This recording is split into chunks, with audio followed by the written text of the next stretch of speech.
Hi ಎಲ್ರಿಗೂ ನಮಸ್ಕಾರ. ನಾನಿವತ್ತೊಂದು ಕಷಾಯ ಮಾಡ್ತಾ ಇದ್ದೀನಿ. ಕಫ, cold, throat pain, fever, joint pain ಇದಕ್ಕೆಲ್ಲ ತುಂಬ ಒಳ್ಳೆಯ ಮೆಡಿಸಿನ್ ಇದು. ಇದು ಹೇಗೆ ಮಾಡೋದು ಅಂತೇಳಿ ನೋಡೋಣ. ನಾನಿದು ದೊಡ್ಡ ಪಾತ್ರೆ ತಗೊಂಡಿದ್ದೀನಿ ನೋಡಿ, 3 ತೊಳೆದಿಟ್ಕೊಂಡಿದ್ದೀನಿ. ಸ್ವಲ್ಪ ತುಳಸಿ ಜಾಸ್ತಿ ಬೇಡ, ಮತ್ತು ಒಂದು ಅರ್ಧದಷ್ಟು ನೀರುಳ್ಳಿ ಕಟ್ ಮಾಡಿ ಇಟ್ಕೊಂಡಿದ್ದೀನಿ. ಸ್ವಲ್ಪ ಶುಂಠಿ, ಸ್ವಲ್ಪ ಪೆಪ್ಪರ್, 5ರಿಂದ 6 ಎಸಳು ಬೆಳ್ಳುಳ್ಳಿ, ಮತ್ತು ಸ್ವಲ್ಪ ಬೆಲ್ಲ. ಇದನ್ನು ನಾನು ಚೆನ್ನಾಗಿ ಗ್ರೈಂಡ್ ಮಾಡ್ತಾ ಇದ್ದೀನಿ. ಹಾಗೆ ನಾವು ನೀರು ಹಾಕಿ ಬೇಯಿಸಿದರೆ ಅದಕ್ಕೆ ಅಷ್ಟು ಸತ್ವ ಬಿಡಲ್ಲ. ನಾನು ಹೀಗೆ ಗ್ರೈಂಡ್ ಮಾಡಿ ಚಟ್ನಿ ಥರ ಮಾಡಿ ಇದನ್ನು ಕುದಿಸೋದು. ಸ್ವಲ್ಪ ನೀರು ಹಾಕಿ ಗ್ರೈಂಡ್ ಮಾಡುವ.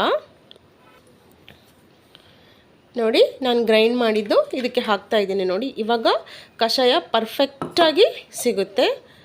ಈ ಥರ ತೆಳುವು ನೀರು ಥರ ಕುಡಿಯೋದ್ರಿಂದ ಯಾವ ಪ್ರಯೋಜನವೂ ಇಲ್ಲ. ನೋಡಿ, ಇದಕ್ಕೆ ನಾನು 2 ಗ್ಲಾಸಷ್ಟು ನೀರು ಹಾಕ್ತಾ ಇದ್ದೀನಿ.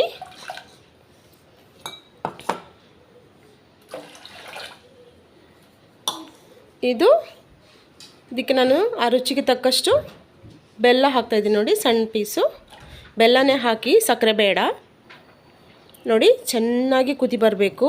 2 ಗ್ಲಾಸ್ ನೀರು 1 ಗ್ಲಾಸ್ ಆಗುವಷ್ಟೇ ಕುದಿ ಬರಬೇಕು. ನೋಡಿ, ದಪ್ಪಗೆ ಕಷಾಯ ನಮಗೆ ರೆಡಿಯಾಗಿದೆ. ಎಷ್ಟು ಒಳ್ಳೆ ಮೆಡಿಸಿನ್ ಅಂತ ಹೇಳಿದರೆ ನೀವು ಒಂದ್ಸಲ ಟ್ರೈ ಮಾಡಿ. ಕಫ ಎಲ್ಲ ಒಳ್ಳೆ ಜಾರ್ಕೊಳ್ಳುತ್ತೆ. ಇದು ನಾವು ತಿಂಗಳಿಗೆ 1 ಸಲ ಆದರೂ ಮನೆಯಲ್ಲಿ ಮಾಡಿ ಕುಡಿಲೇಬೇಕು.